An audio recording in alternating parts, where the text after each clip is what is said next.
Good evening friends and audience, কেমন আছেন সবাই? আজকের সন্ধ্যাকালীন ক্লাসে ডক্টর আশিস মজুমদার আপনাদের সকলকে স্বাগত জানাচ্ছি। আজকে আমাদের যে লেসনটি আপনাদের মধ্যে শেয়ার করব সেটি হচ্ছে ইংলিশ ল্যাঙ্গুয়েজের খুব আজকে একটা এক্সেপশনাল একটা স্পিকিং ক্লাস আপনাদের মধ্যে শেয়ার করব। সেটি কেমন?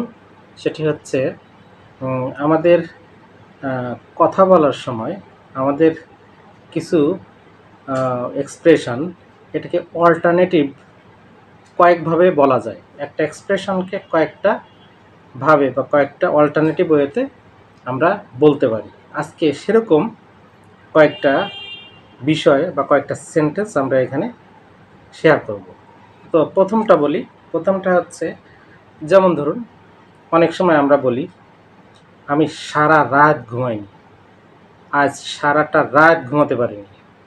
ঠিক আছে, সারাটা রাত ঘুমাইনি। তাহলে এটাকে আমরা ইংলিশে কি বলতে পারি? I was up all night. কি বললাম? I was up all night. আচ্ছা, এবার এটা ছাড়া আর কিভাবে বলা যায়? I stayed awake all night. কি বললাম? I stayed awake all night. আর কিভাবে বলা যায়? I didn't sleep a wink. কি বললাম? I didn't sleep a wink. তাহলে এই যে একটা কথা বা একটা এক্সপ্রেশন, আমি সারাটা রাত ঘুমাইনি, এটাকে তিনভাবে আমরা বলতে পারি। তিন ধরনের এক্সপ্রেশন এখানে আছে, মিনিং সেম। এবার আরেকটা ফ্যাসেটে যাচ্ছে, যেমন জন্মদিন। জন্মদিনে আমরা কি বলি? Happy birthday.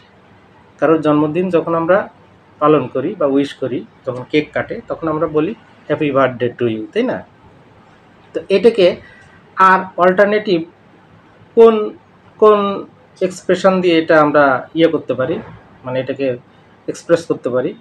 তো সেরকম কয়েকটি ইন্টারেস্টিং সেন্টেন্স এবার শুনে নিন। আচ্ছা, আমরা বলতে পারি হ্যাপি বার্থডে টু ইউ। আচ্ছা, এটা ছাড়া আর কি হবে তাহলে? Many more candles to blow. Many more candles to blow. আর কিভাবে বলা যায়? A happy journey around the sun again. A happy trip around the sun again, এটা বলা যায়। ঠিক আছে। আচ্ছা, আর কিভাবে বলা যায়? এ চিয়ার্স টু অ্যানাদার ইয়ার। কি বললাম? এ চিয়ার্স টু অ্যানাদার ইয়ার। আর একটা কমন সেন্টেন্স আমরা বলি many many happy Returns of the day.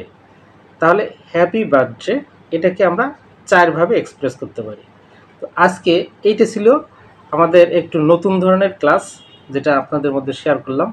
লেসনটি কেমন লাগলো অবশ্যই আপনারা কমেন্ট করে জানাবেন। আর একটা গুরুত্বপূর্ণ নোটিশ আপনাদের আজকে দিব, সেটি হচ্ছে আমার এই ক্লাসগুলো আপনাদের বিভিন্ন গ্রুপে শেয়ার করা হতো এতদিন, কিন্তু এই 1 জুন থেকে এই ক্লাসগুলো আর কোনো গ্রুপে শেয়ার করা হবে না।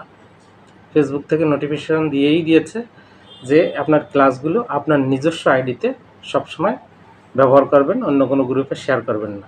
তো আপনারা যারা বিভিন্ন গ্রুপের সাথে যুক্ত আছেন, আমার ভিডিও যারা দেখেন বা আমাকে যারা ভালোবাসেন, তারা আমার আইডির সাথে যুক্ত হয়ে যাবেন, এটি আপনাদের কাছে অনুরোধ থাকলো। তো আজ এই পর্যন্তই, আবার দেখা হবে। শুভ সন্ধ্যা।